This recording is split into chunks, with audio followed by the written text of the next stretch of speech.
தந்தையின் தியாகம், மகனின் வெற்றி. தனது தந்தை தனது மகனுக்காக தனது சொந்த காரையை விற்று தனது மகனின் மேல் படிப்புக்காக செலவு செய்து விட்டார்.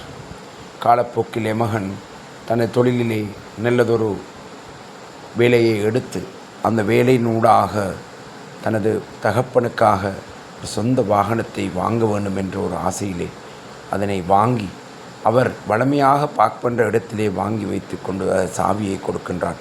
உண்மையிலேயே இந்த இடத்திலே தனது தந்தை அடைந்த அந்த சந்தோஷத்தை, அந்த ஆனந்த கண்ணீரை தனது மகனின் தோளிலே சாய்ந்து காட்டுகின்ற அந்த அன்பு உண்மையிலேயே மைசிலுக்க வைக்கின்றது. ஒவ்வொரு தகப்பனும் தனது மகன் இவ்வாறு தான் வர வேண்டும் என்ற ஒரு ஆசையிலே தான் ஒவ்வொரு மகனையும் வளர்க்கின்றார்கள்.